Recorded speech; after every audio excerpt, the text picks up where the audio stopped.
Hello friends, welcome to Vijayan time. ఈరోజు బామ్మల కాలం నాటి బెండకాయ పులుసును చాలా టేస్టీగా సింపుల్గా ఎలా చేసుకోవాలో తెలుసుకుందాం ఈ వీడియోలో. అంతకన్నా ముందు మరిన్ని లేటెస్ట్ అప్డేట్స్ కోసం మా ఛానల్ సబ్స్క్రైబ్ చేసుకొని పక్కనే ఉన్న బెల్ ఐకాన్ని ప్రెస్ చేయండి.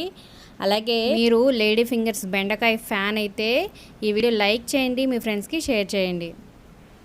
మరి ఎలా చేయాలో చూద్దామా. పిల్లలకి హెల్త్కి చాలా మంచిదన్నమాట, ముఖ్యంగా పిల్లలకి. సో బెండకాయ ఫ్రై అంటే చాలా చక్కగా తింటారు, కానీ పులుసులు ఇలా అంటే కొంచెం ఇష్టపడరు. కానీ ఇలా ట్రై చేసి చూడండి, చాలా టేస్టీగా ఎమ్మీగా ఉంటుంది. ప్యాన్లో ఆయిల్ హీట్ చేసుకొని చక్కగా కర్రీకి సరిపడగా కొంచెం ఆయిల్ వేసుకోండి. ఇది పులుసు కాబట్టి అంత ఎక్కువ అవసరం లేదు. సో పోపు సామాను వేసుకున్నాను. తర్వాత కరివేపాకు, ఎండుమిరకాయ, 2 వెల్లుల్లి రెబ్బలు వేసుకోండి. చాలా మంచి స్మెల్ వస్తుంది. అవసరం లేని వాళ్ళు అవాయిడ్ చేసుకోండి. అలాగే చక్కగా తరిగి పెట్టుకున్న ఉల్లిపాయలు,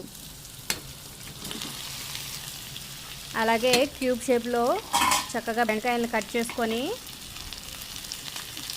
పోపు ఉల్లిపాయలు లైట్గా వేగిన తర్వాత వేయండి. సో ఇప్పుడు కొంచెం ఉప్పు పసుపు వేసుకొని కొంచెం ఒక 5 మినిట్స్ మగ్గనిద్దాం. మగ్గిన తర్వాత బెండకాయలు చక్కగా మగ్గిన తర్వాత మాత్రమే టమాటా వేయండి.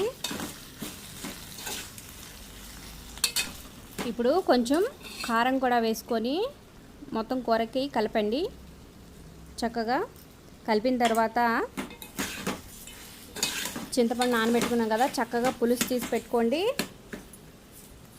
టమాటో ఒక అర కేజీ బెండకాయలకి ఒక చిన్న టమాటో సరిపోతుంది. టమాటా వేయడం వల్ల కొంచెం మంచి టేస్ట్ వస్తుంది అనమాట. కొంతమంది టమాటాలు వేయరు పులుసులో, కానీ వేస్తే డిఫరెంట్ టేస్ట్ బాగుంటుంది. ఈసారి మీరు ట్రై చేసి చూడండి.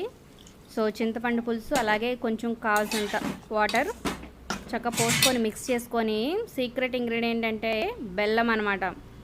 సో కర్రీకి తగ్గంత బెల్లం వేసుకుందాం. బెల్లం వేసుకోవడం వల్ల ఏంటంటే ఈ తీపి, చేదు, పులుపు ఏమన్నా ఉంటే అన్నీ ఈక్వల్గా షేర్ చేస్తుంది అనమాట. దీనివల్ల కర్రీకి మంచి టేస్ట్ వస్తుంది. సో వేసినాక చక్కగా బాగా ఉడికించండి. 5 to 7 మినిట్స్.